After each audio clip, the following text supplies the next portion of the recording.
The sky above the South Pacific was a bruised purple, streaked with ominous clouds, as the twin-engine Cessna Caravan jolted violently at 12,000 feet on the evening of April 8, 2024.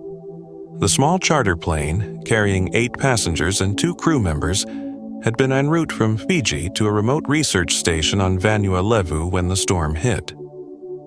Inside, the cabin was a cacophony of rattling equipment and nervous murmurs. Dr. Elena Harper, a volcanologist in her late 30s, clutched her tablet, her knuckles white as she stared at the live seismic data streaming in.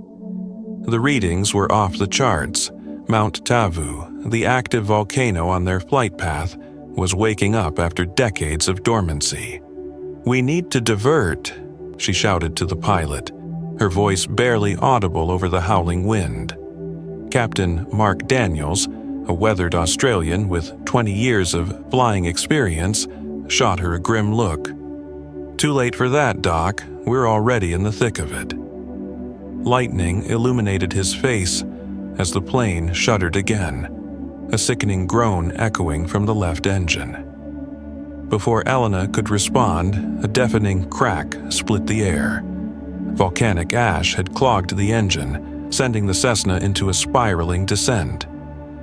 Passengers screamed, luggage tumbling from overhead bins as the aircraft plummeted toward the jagged slopes of Mount Tavu. Elena's tablet slipped from her hands, the screen flashing a final warning. Eruption imminent. The crash was a blur of metal and fire.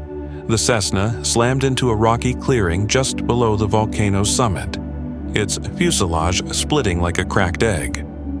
Smoke billowed from the wreckage, mixing with the sulfurous haze already seeping from the mountain. Miraculously, 6 of the 10 on board survived the impact.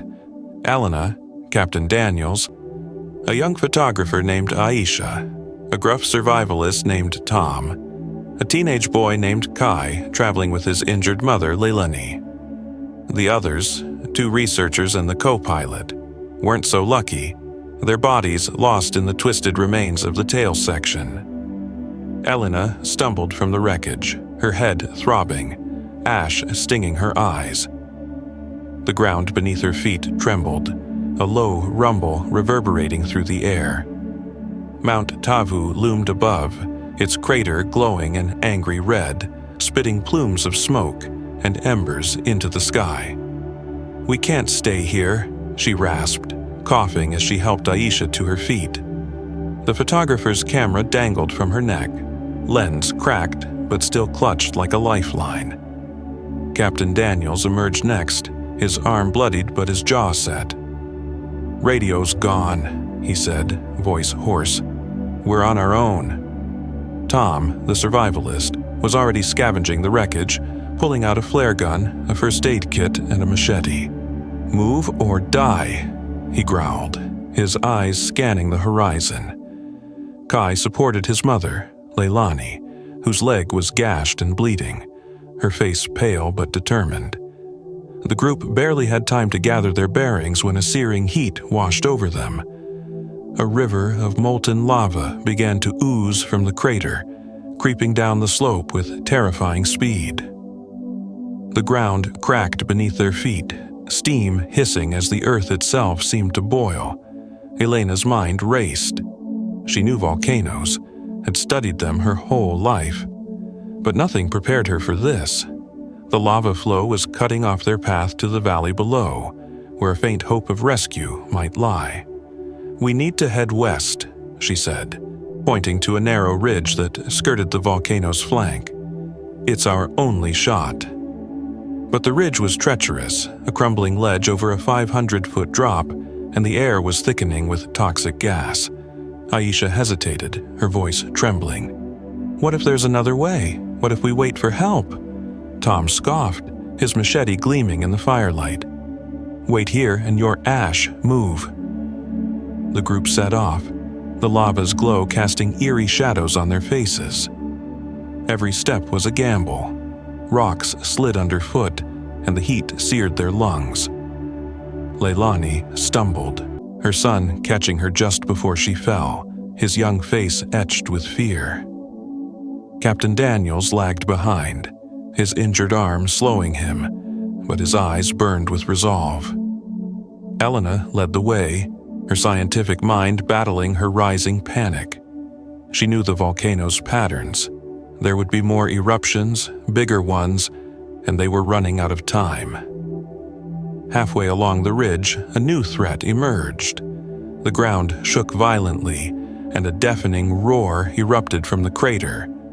A pyroclastic surge, a deadly cloud of superheated gas and ash, barreled down the mountain, faster than any of them could run. "Get down!" Elena screamed, shoving Aisha into a shallow crevice.